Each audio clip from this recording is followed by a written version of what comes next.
আজকে আমরা ক্লাস 12 এর একটি ইন্টারেস্টিং টপিকস পড়ব, যেটি হচ্ছে কোঅর্ডিনেশন কেমিস্ট্রি।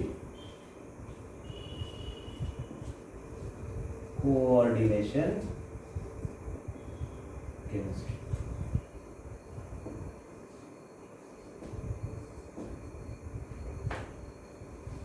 আগে, অনেক আগে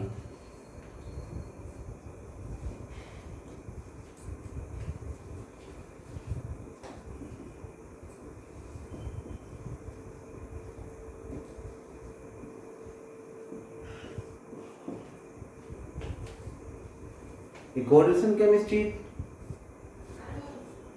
সৃষ্টি হওয়াতে বিভিন্ন যৌগের সৃষ্টির ফলে ড্রয়িং শিল্পে একটা বিপ্লব এসেছিল, রিভলিউশন। বিভিন্ন ক্ষেত্রে দেখা যায় যে আগে দেখা যেত এরকম যে ব্লু বেস কালারের উপর যদি পেন্টিংগুলো হয় তাহলে অনেক বেশি এক্সপ্যান্সিভ হয়, কিন্তু আরও দেখা গেছে কি, আর এই ব্লু কালারটা আগেকার দিনে বিভিন্ন গাছের মূল, পাতা, ফুল এইসব দিয়ে মেনলি তৈরি করা হতো। কোনো অনেক জায়গায় অপরাজিতা ফুলের যে ব্লু কালারটা হয় সেখান থেকে ব্লু কালার তৈরি করে ছবি আঁকা হয়। এমনি করে এখনো অনেকভাবে এরকম গাছের পাতার পিগমেন্টগুলো বেস করে ছবি আঁকা হয়, কিন্তু দেখা যায় এই ছবিগুলো আঁকার পরে এদের স্থায়িত্ব বেশি হয় না, এগুলো বেশি স্টেবল হয় না।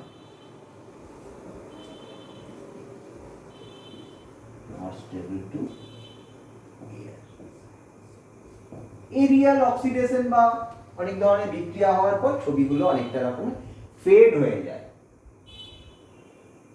কিন্তু যখনই ব্লু যে কালার, যারা আঁকো তারা খুব ভালো বুঝতে পারবে, ব্লু একটা খুব ইন্টারেস্টিং কালার, যার নাম হচ্ছে কালারটা প্রুসিয়ান ব্লু। ব্লু কালার, এই প্রুসিয়ান ব্লু কালারটা আমরা ল্যাবরেটরিতে যে কোনো তুমি ফেরিক সল্ট দিতে পারো, প্লাস পটাশিয়াম ফেরোসায়ানাইড নেওয়া যায়,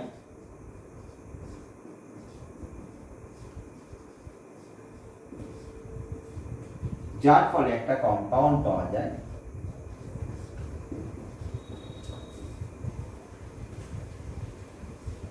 এই কম্পাউন্ডটা যদি আমরা নাম বলি তাহলে এরকম হয়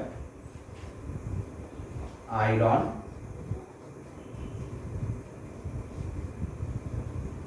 হেক্সাসায়ানো ফেরেট। এই নাম কি করে আসে কোঅর্ডিনেশন কেমিস্ট্রি পড়লে আমরা পরের ক্লাসে আমরা এটা করতে পারব। পটাশিয়াম হেক্সাসায়ানো ফেরেট 2, এই ধরনের এই স্ট্রাকচারগুলো দেখলেই বোঝা যাচ্ছে যে বড় ধরনের স্ট্রাকচার, ঠিক আছে। এই বড় ধরনের স্ট্রাকচারগুলোর একটা কমপ্লেক্সিটি থাকার জন্য এটা কোঅর্ডিনেশন কেমিস্ট্রি বা এগুলোকে কমপ্লেক্স সল্টও বলা হয়। আমি আসছি ধীরে ধীরে সেগুলোতে। বাস্তব লাইফে এরকম অনেক জিনিস দেখা যায়, যেরকম ব্লাডের মধ্যে থাকে, তোমরা সবাই জানো হিমোগ্লোবিন।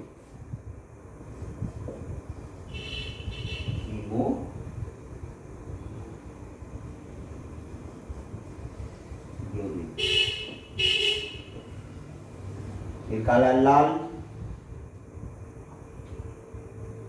হিমোগ্লোবিনের স্ট্রাকচার তোমরা দেখে নিতে পারো, যেখানে মাঝে থাকে হচ্ছে আয়রনের 2 অক্সিডেশন স্টেট, তারপর একটা বৃহৎ স্ট্রাকচার হিমোগ্লোবিন লাল। আবার গাছের পাতা যে সবুজ হয় কি জন্য হয়? ক্লোরোফিল থাকে,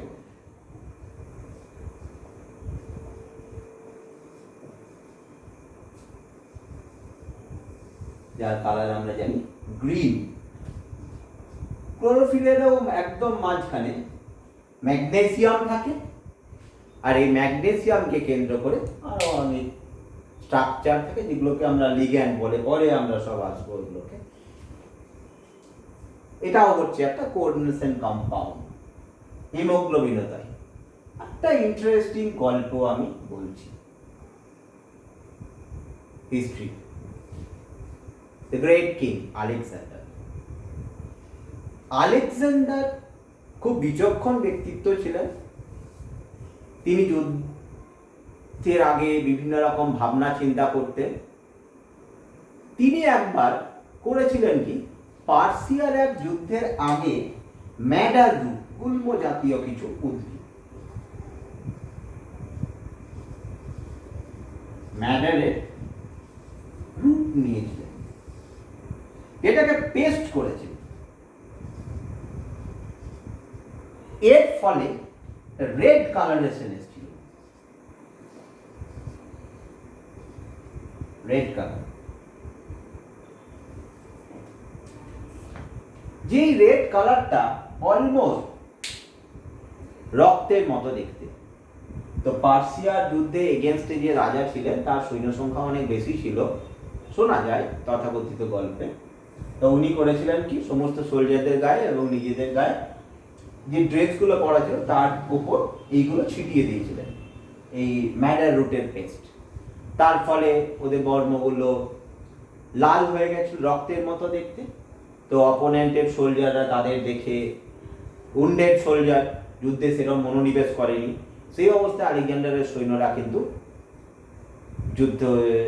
সেই যুদ্ধটা জিতে যায়, খুব অ্যাটেনশনের সঙ্গে যুদ্ধ করার পর যুদ্ধটা জিতে যায়। এগুলো মোটামুটি প্রায় কোঅর্ডিনেশন কেমিস্ট্রি দেখলে এই ধরনের জিনিসগুলো দেখা যায়। তো আমরা যদি এলিমেন্টগুলো দেখি, এলিমেন্টগুলোর মধ্যে হচ্ছে তোমাদের প্রথমে আসে এস ব্লক এলিমেন্ট, তারপরে আসে তোমাদের পি ব্লক এলিমেন্ট, তারপরে D block element.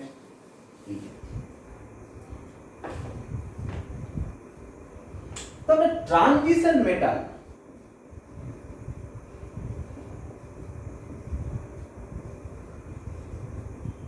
Transition metal কাদের বলি?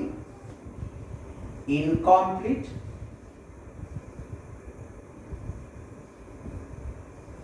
D orbital. এদিকে যদি আমরা দেখি,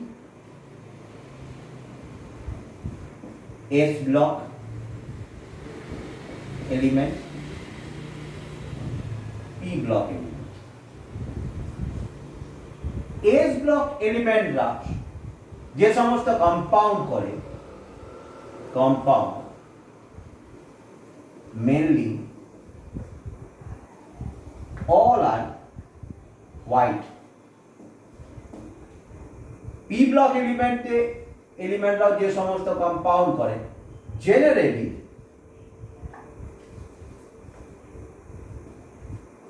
they are white,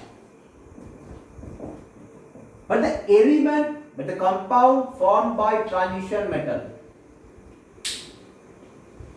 যাদের অসম্পূর্ণ ডি অরবিটাল রয়েছে,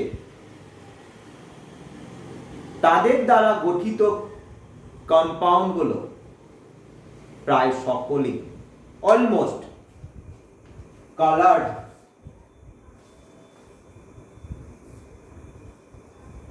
কম্পাউন্ড।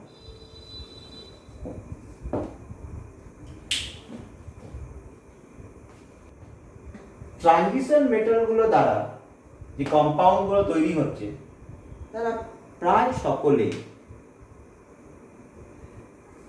রঙিন হয়, এবং এদের দ্বারা গঠিত কম্পাউন্ডগুলোর সাধারণত এদের দ্বারা গঠিত কম্পাউন্ডগুলোকেই আমরা বলি কমপ্লেক্স কম্পাউন্ড। এই সমস্ত কমপ্লেক্স কম্পাউন্ডগুলোর যে ভাইব্রেন্ট কালার,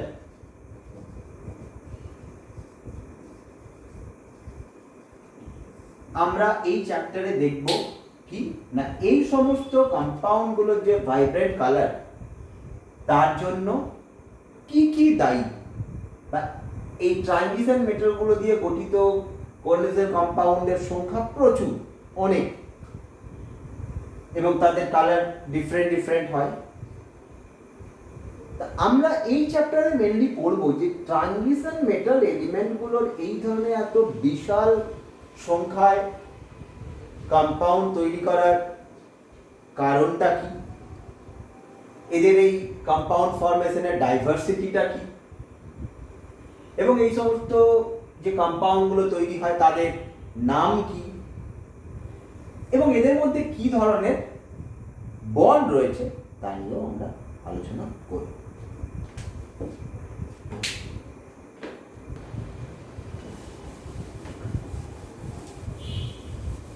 আমরা একটা কম্পাউন্ড নিই, যে কম্পাউন্ডটা ইন্টারেস্টিংলি অনেকভাবে তৈরি করা যায়, ঠিক আছে, কম্পাউন্ডটা নিই যাকে অনেকভাবে তৈরি করা যায়। Cr Cl3.6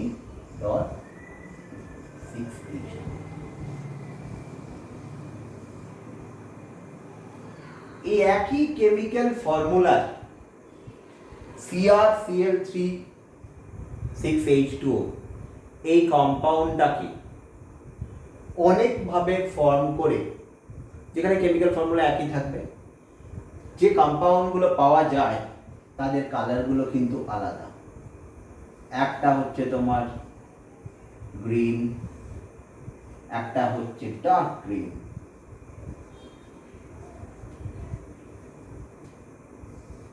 আর একটা কম্পাউন্ডের কালার হলো পার্পল।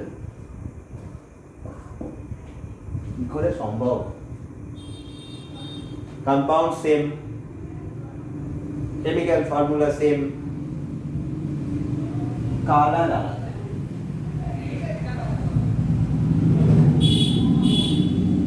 It's called isomerism.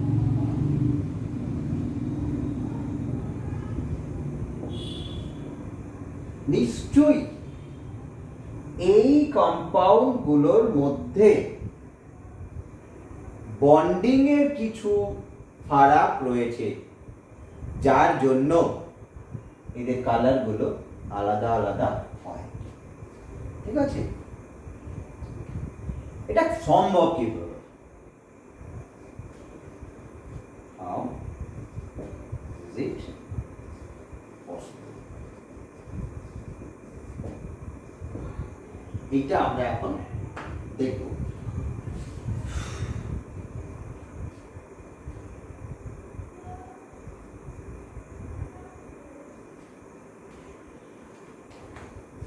এটা দেখার জন্য আমরা একটু কেমিক্যাল বন্ডিং এর ওই আগের চ্যাপ্টারটায় চলে যাই। এটা খুবই সোজা চ্যাপ্টার, কিন্তু বেশ বোঝারও চ্যাপ্টার, বেশ ভালো করে বুঝতে হবে, নইলে একটু অসুবিধা। আমরা সিম্পল সল্টের কথা বলেছিলাম। সিম্পল সল্ট কি করে তৈরি হয়? অ্যাসিড নাও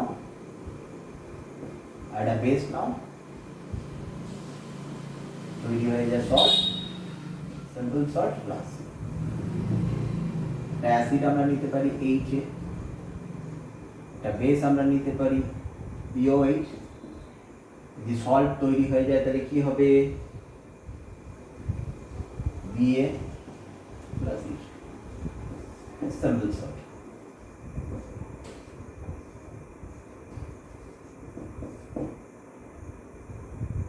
এটাই হলো সিম্পল সল্ট।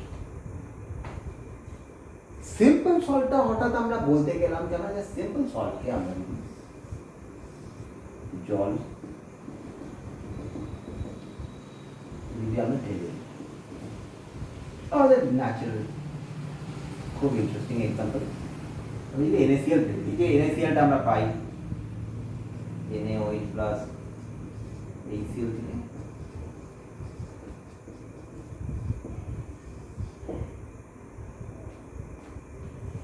জলের মধ্যে যদি NaClটা ঢেলে দিই কি হবে? হবে এটা জলের মধ্যে Na প্লাস আয়ন পাবো এবং Cl মাইনাস আয়ন পাবো। যদি আমরা এই অবস্থায় এখানে কি আয়ন আছে তার টেস্ট করি, আমরা সোডিয়াম আয়নের উপস্থিতি বুঝতে পারবো। আমরা যদি এই জলের মধ্যে সিএল মানে ক্লোরাইড আয়নের টেস্ট করি, অর্থাৎ যদি সিলভার নাইট্রেট দিই, তাহলে সিলভার ক্লোরাইডের প্রেসিপিটেট পড়লে আমরা বুঝতে পারবো দ্রবণের মধ্যে কিন্তু ক্লোরাইড আয়ন রয়েছে। তাহলে কি দেখতে পাচ্ছি, সিম্পল সল্ট গুলোকে যখনই আমরা জলের মধ্যে দিয়ে দিই, they will dissociate fully. Simple salt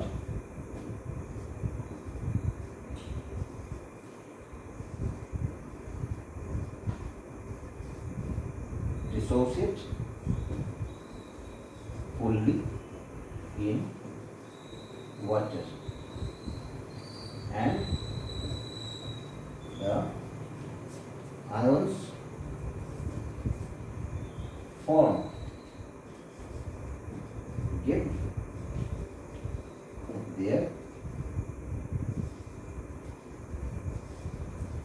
individual tests, provided the salt those are soluble in water. যে সমস্ত সল্টগুলো স্প্যারিংলি সলেবল বা ওয়াটার ইনসলেবল, তাদের ক্ষেত্রে তো এই ডিসোসিয়েশনের কথা আসেই না। এরপরে আমরা আরেক ধরনের সল্ট দেখি, অ্যাডিশন কম্পাউন্ড।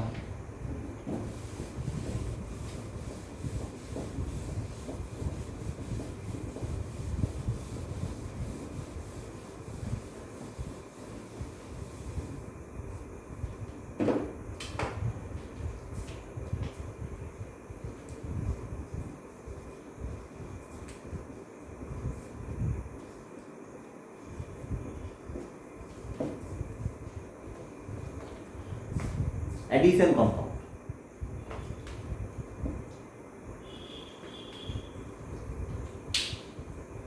একটু আসছে।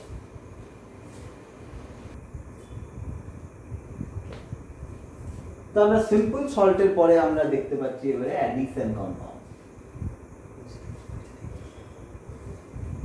Addition compound are formed when stoichiometric amount of two or more stable compound join together. তার মানে স্টয়চিওমেট্রিক দুটো আলাদা আলাদা কম্পাউন্ড, যেরকম খুব সিম্পল এক্সাম্পল নিই, KCl plus MgC, stable compound, magnesium chloride, stable compound, jol, also stable compound. যে কম্পাউন্ডটা দেবে সেটা এরকম, ওই যে বলেছি স্টয়চিওমেট্রি কি থাকবে, what is this? Carnallite.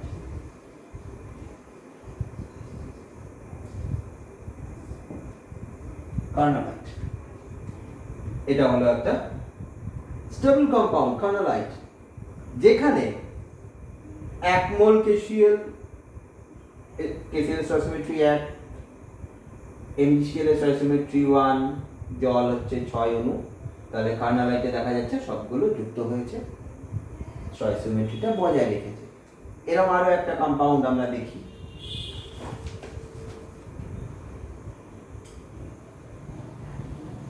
K2SO4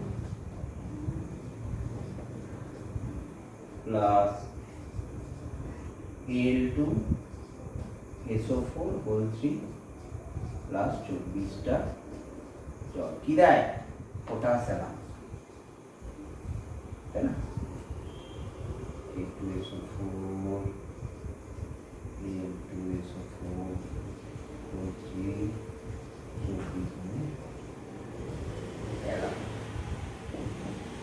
এখানেও কি দেখা যাচ্ছে, অ্যালামের মধ্যে পটাশিয়াম সালফেটের স্টয়চিওমেট্রি বর্তমান রয়েছে, অ্যালুমিনিয়াম সালফেটের স্টয়চিওমেট্রিও বর্তমান আছে, আর জলেরও স্টয়চিওমেট্রি বর্তমান আছে, ঠিক আছে?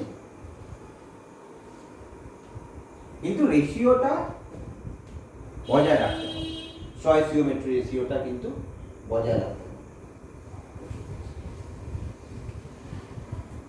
আর একটা, এটার নাম হচ্ছে আর একটা কম্পাউন্ড FeCN2, স্টেবল কম্পাউন্ড, এটা স্টেবল, প্লাস এর সঙ্গে 4KCN,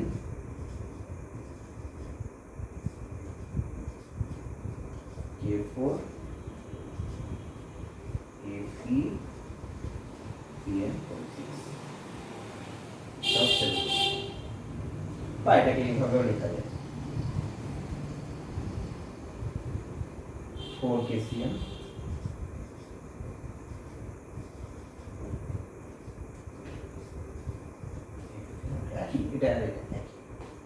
এগুলো দেখা যাচ্ছে কি সব স্টেবল কম্পাউন্ড, এরা একে অপরের সঙ্গে যুক্ত হচ্ছে কিন্তু এদের স্টয়কিওমেট্রিটা বজায় থাকে।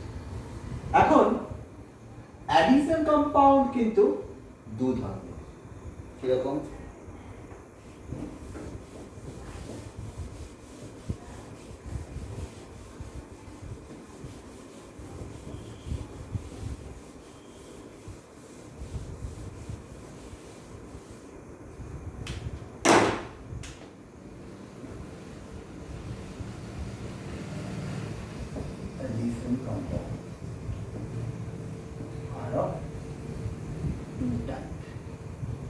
একটাকে আমরা বলছি ডাবল সল্ট,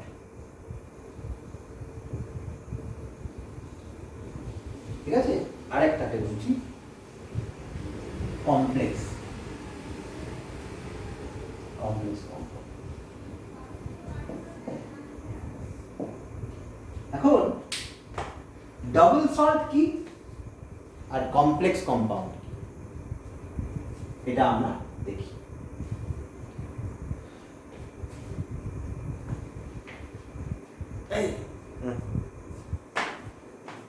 তো স্টুডেন্টস, এটা লিখতে হবে বলে আমি লিখে দিলাম, এটা একটু তোমরা নোট ডাউন করে নেবে দেখার সময়।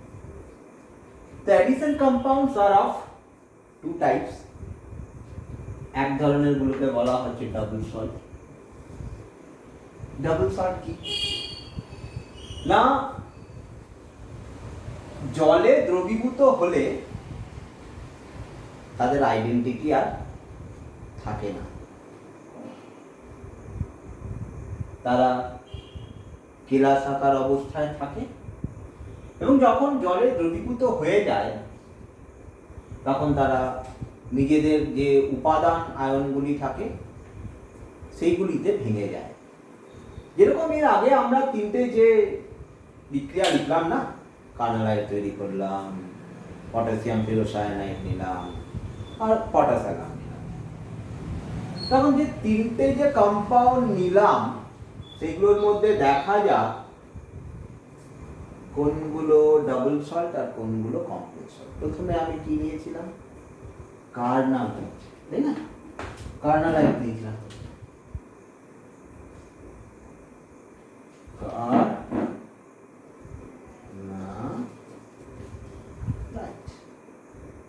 কি ছিল? KCl, MgCl2, এই নিয়ে কার্নালাইট। এটাকে এখন দিয়ে দিলাম জলে, দ্রবীভূত হয়ে গেল। প্রথমটা কি বলেছে? Loose there identity in solution. জলে দিয়ে দিলে কি দেখা যাবে? এটা ক্রিস্টালাইন স্টেটে থাকে, ক্রিস্টাল। KCl কি দিয়ে তৈরি? পটাশিয়াম আর ক্লোরিন। স্বাভাবিকভাবে এর কনস্টিটিউয়েন্ট আয়নে ভেঙে যাবে, পটাশিয়াম একোষ, Cl মাইনাস যাও একোষ, Mgটা পাওয়া যাবে 2 প্লাস একোষ, ক্লোরিন এখানে দুটো পাওয়া যাবে, জল তো রইল। তার মানে এটা কনস্টিটিউয়েন্ট আয়নগুলোতে ভেঙে গেল। তার মানে এই আয়নগুলো অনেক জায়গা থেকে আসতে পারে জলে, তাহলে কার্নালাইটটা কি দেখা যাচ্ছে, তার আইডেন্টিটিটাকে জলে যখন গুলে দেওয়া হচ্ছে তখন বজায় রাখতে পারছে না। স্বাভাবিকভাবে কার্নালাইট কি, কার্নালাইট হয়ে গেল ডাবল সল্ট। একই রকম ভাবে অ্যালামটাকে যদি আমরা অ্যালামটাকে এটা আমি মুছে দিই, হ্যাঁ রান্না মুছে দিই, এটাকে মুছে বলে আমরা অ্যালামটা লিখি। আমরা অ্যালামটা এটার ক্ষেত্রে লিখেছিলাম K2 SO4 Al2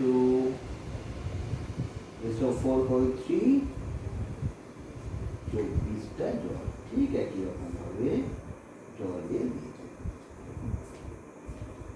এটা ক্রিস্টাল, ঠিক আছে, ক্রিস্টালাইন স্টেটে থাকে। জলে অ্যালামকে গুলে দিলে তার কিন্তু আইডেন্টিটি নষ্ট হয়ে যায় এবং তার উপাদান আয়নে ভেঙে যায়। এই উপাদান আয়নগুলো কি, আমরা জলে পাবো 2 পটাশিয়াম অ্যাকুয়াস, আমরা 1টা সালফার পাবো K2SO, আমরা 2 অ্যালুমিনিয়াম পাবো যার চার্জ 3+, আমরা আবার অ্যালুমিনিয়াম সালফেট থেকে 3টে সালফেট পাবো আর জল তো রইলই। তো দেখা যাচ্ছে কি জলের মধ্যে অ্যালাম, পটাশ অ্যালাম তার আইডেন্টিটি বজায় রাখতে পারছে না। তাহলে পটাশ অ্যালাম হলো ডাবল সল্ট। আর একটা কম্পাউন্ড আমরা দেখেছিলাম, কি দেখেছিলাম, 4KCl FeCl হোল, और আমি বলেছিলাম এটাকে আমরা এইভাবেও লিখতে পারি K4 FeCl6। না কি করব, জলে দিয়ে দেওয়া যাবে। এখানে কিন্তু বলা আছে কি করে, retain their identity in solution. যে সমস্ত সল্ট গুলোকে জলে দিয়ে দিলে তাদের আইডেন্টিটি, তাদের অস্তিত্ব বজায় থাকে, নষ্ট হয়ে যায় না এবং তারা আয়নে ভাঙে, জলে তারাও আয়নে ভাঙে, ইন্ডিভিজুয়াল কম্পোনেন্টে আয়নে ভাঙে, কিন্তু যে আয়নগুলো তৈরি হয় তার মধ্যে যে কোনো একটা ion complex ion, word complex ion, যদি এটা জলে গুলে দেওয়া যায় তাহলে যে আমরা আয়নগুলো পাবো সেটা হলো এরকম, আমরা 4টে পটাশিয়াম আয়ন পাবো আর 1টা পাবো এই আয়নটা। নাও ইট ইজ কমপ্লেক্স আয়ন, কারণ আয়নের অক্সিডেশন স্টেট 2। তাহলে কি দেখা গেল,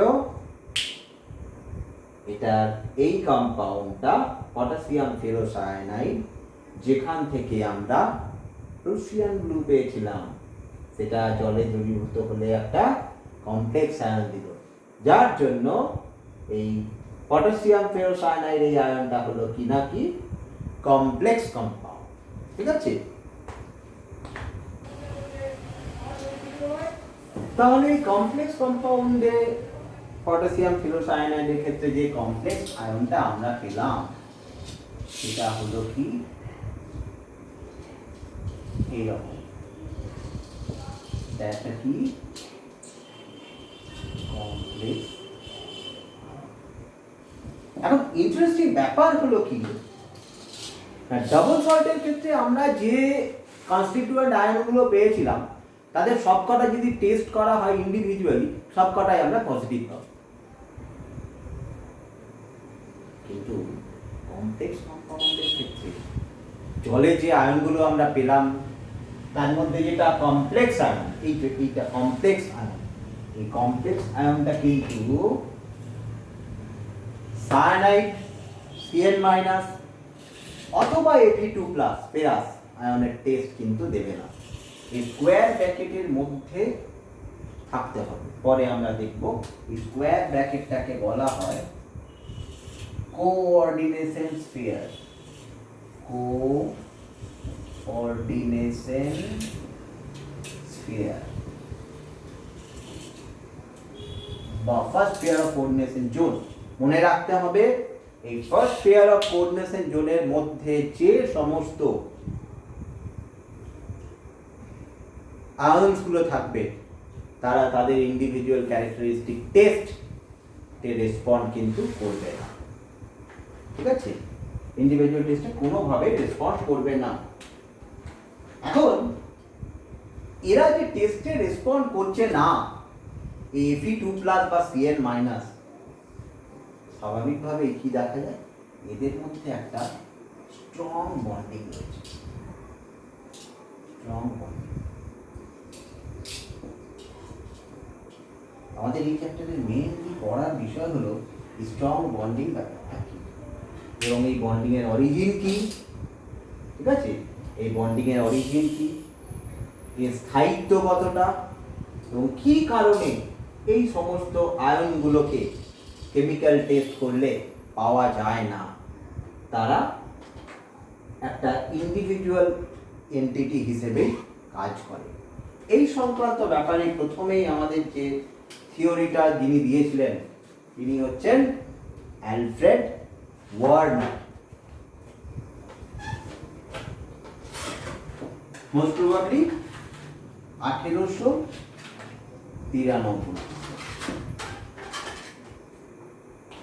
তিনি কতগুলো পস্টুলেটসের কথা বললেন।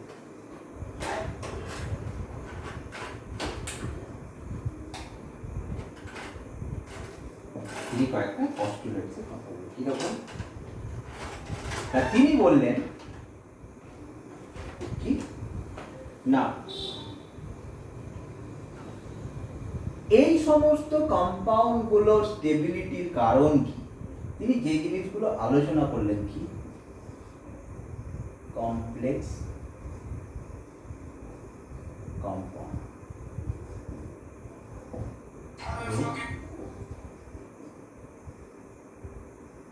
বন্ডিং,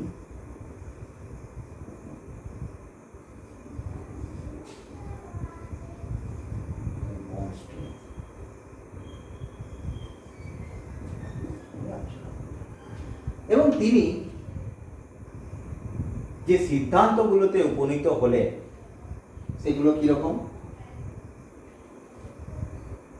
না, স্কোয়ার ব্র্যাকেটের মধ্যে যে এন্টিটিটা থাকে তাদের মধ্যে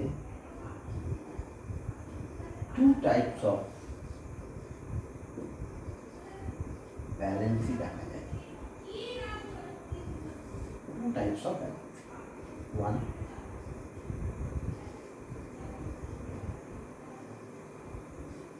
primary valency and number 2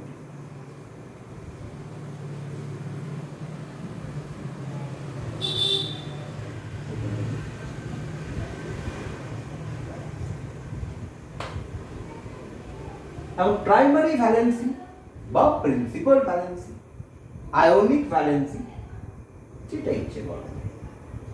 generally primary valency satisfied হয় কি দ্বারা? Oxidation number of metal atom or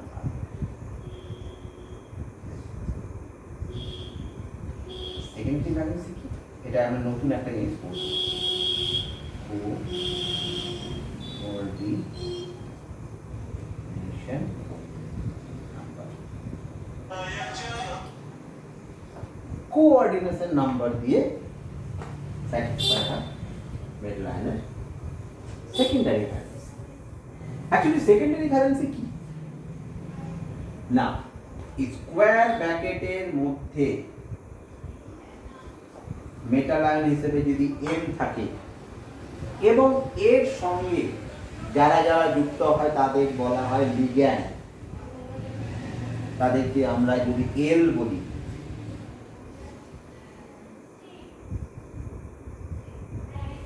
এই L এর মধ্যে আয়ন হতে পারে কিংবা group of element forming an ion হতে পারে। এর চার্জও থাকতে পারে, নাও থাকতে পারে, যাই হোক। এর যে অক্সিডেশন নাম্বার, এই মেটাল আয়নের যে অক্সিডেশন নাম্বার, জারণ সংখ্যা, oxidation number, actually oxidation metal আয়নের অক্সিডেশন নাম্বার হলো তার যা চার্জ পাই। যেমন এখানে 4- লিখছি, এক একটা সায়ানাইড আয়নের চার্জ হলো -1, তাহলে 6টার জন্য হয়ে গেল 6। তাহলে আয়রনের এই চার্জ আমি ধরি জানি না x, ওভারঅল চার্জ আছে -4, so x is equal to plus. So here iron got oxidation number 2 এবং আয়রনের প্রাইমারি ভ্যালেন্সি হবে কত? তাহলে এই কম্পাউন্ড গুলোর ক্ষেত্রে অক্সিডেশন নাম্বার দিয়ে প্রাইমারি ভ্যালেন্সি স্যাটিসফাই হয়। এবং কোঅর্ডিনেশন নাম্বার কি জিনিস? এই যে মেটাল আয়ন আছে এই স্কোয়ার ব্র্যাকেটের মধ্যে তার সাথে যারা যারা যুক্ত আছে, যারা যারা যুক্ত আছে এবং যটি গ্রুপ যুক্ত আছে, যটি গ্রুপ যুক্ত আছে সেটাই হলো তার কোঅর্ডিনেশন নাম্বার। বাংলায় এটাকে বলে সবর্গাঙ্ক সংখ্যা। এই সবর্গাঙ্ক সংখ্যা দ্বারাই মেটাল আয়নের সেকেন্ডারি ভ্যালেন্সি স্যাটিসফাই হয়। আমরা কেমিক্যাল বন্ডিং চ্যাপ্টারে একটাই ভ্যালেন্সি দেখেছিলাম, কিন্তু কোঅর্ডিনেশন কেমিস্ট্রি যে কম্পাউন্ডগুলো আছে সেখানে ওয়ার্নার কি বললেন, 2 টাইপস অফ ভ্যালেন্সি এখানে দেখা যায়। ঠিক আছে,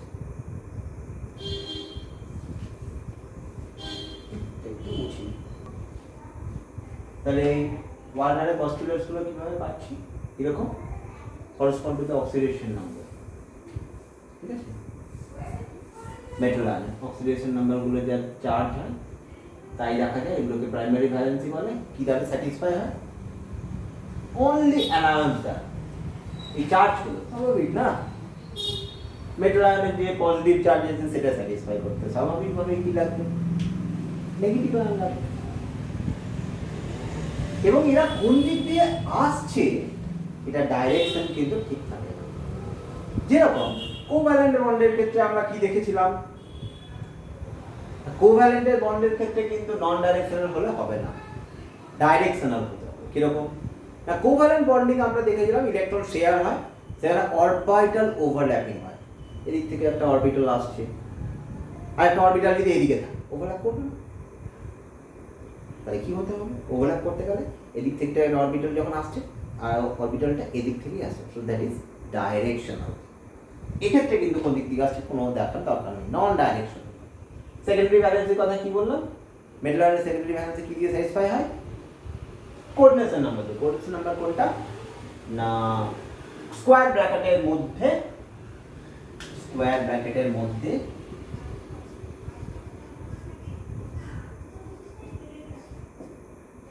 ঠিক যতগুলো গ্রুপ থাকে তারা স্যাটিসফাই করে কি কোঅর্ডিনেশন নাম্বার মেটাল আয়ন, এবং সেটাকে সেকেন্ডারি ভ্যালেন্সি বলা হয়। ঠিক আছে, সেটা কি হতে পারে? নেগেটিভ আয়নও হতে পারে। যে নেগেটিভ আয়নটা হবে তার কিন্তু দুটো কাজ হয়ে যাচ্ছে। কিরকম? সেই নেগেটিভ আয়নটা একদিকে মেটাল আয়নের প্রাইমারি ভ্যালেন্সি বা অক্সিডেশন নাম্বারও স্যাটিসফাই করছে, অ্যাজ ওয়েল অ্যাজ সেকেন্ডারি ভ্যালেন্সিও স্যাটিসফাই করছে, গোটাটা না করলেও পার্সিয়ালি করছে। এবং এটা নেগেটিভ গ্রুপ যদি নাও হয় তাহলে নিউট্রাল মলিকুল হলেও চলবে, কিন্তু ইলেকট্রন পেয়ার ডোনার হতে হবে। এটাকে পরবর্তীকালে আমরা লিগ্যান্ড বলবো। যেরকম জলের ক্ষেত্রে লিগ্যান্ড হিসেবে থাকে হচ্ছে লিগ্যান্ড থাকে অক্সিজেনের উপর, সেগুলো দিয়ে মেটাল আয়নের সাথে যুক্ত হবে। অ্যামোনিয়ার ক্ষেত্রে লিগ্যান্ড থাকে নাইট্রোজেনের উপরে, সেগুলো দিয়ে যুক্ত হবে। ঠিক আছে, এখন এবং এইটাকে আয়োনাইজ করা কোনোভাবেই যাবে না, সো ইট ইজ নন আয়োনাইজেবল। নন আয়োনাইজেবল যদি হয় তাহলে এটা ডাইরেকশনাল ইন নেচার, এটা নির্দিষ্ট ডাইরেকশনে থাকে, এত চার্জ আছে এরকম। তাহলে আমরা এখন কিছু কয়েকটা কম্পাউন্ড নেব, যে কম্পাউন্ডের সেকেন্ডারি ভ্যালেন্সি এবং প্রাইমারি ভ্যালেন্সি বার করবো, ঠিক আছে? এটা মিনস তারপরে কম্পাউন্ডগুলো লিখি।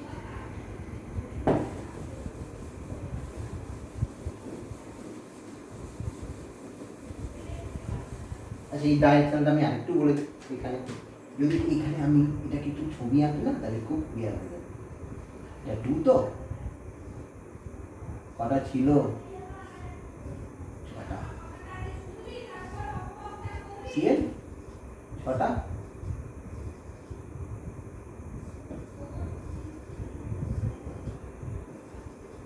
কি দেখা যাচ্ছে? ডাইরেকশন কোন দিকে আছে? লোড পেয়ারটা টুয়ার্ডস দ্য মেটাল আয়ন, সেই জন্য it is directional in nature. Secondary ভ্যালেন্সিটা বলছি, ঠিক আছে? ম্যাডাম কম্পাউন্ড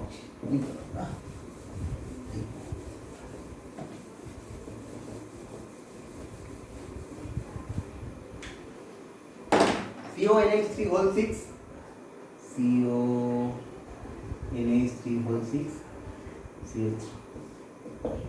আর একটা কম্পাউন্ড লিখছি, CONH3 whole 4, Cl2, Cl। আর একটা কম্পাউন্ড লিখছি CONH3।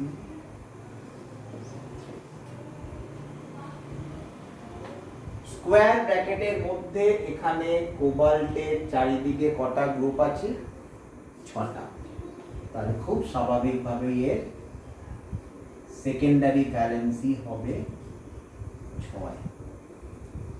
এখানেও কোবাল্টের চারিদিকে গ্রুপ আছে 4টে নিউট্রন আর 2টো ক্লোরিন, তার মানে 4 আর 2 6। এখানেও সেকেন্ডারি ভ্যালেন্সি হবে 6।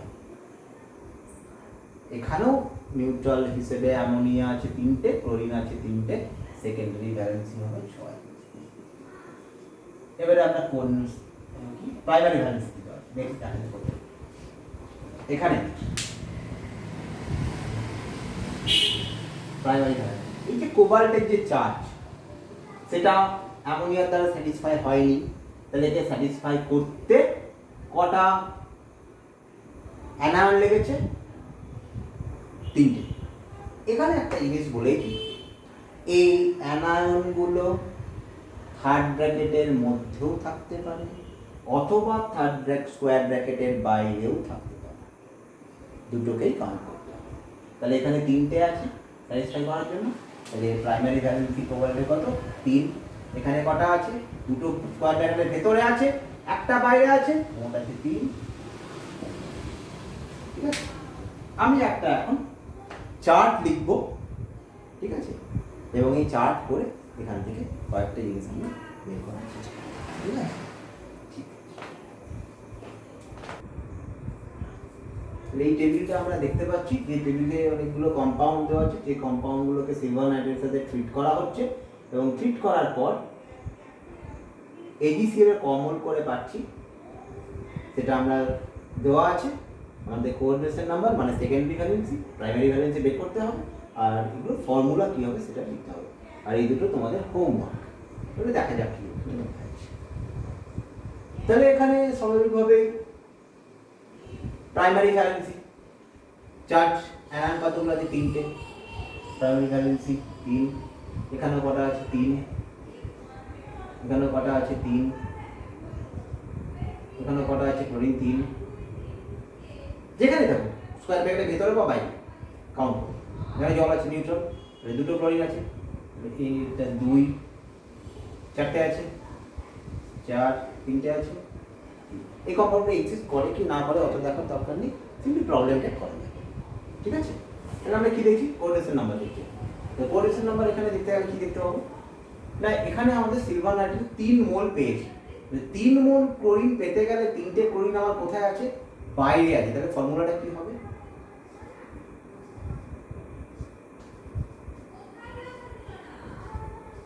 বুঝা গেছে?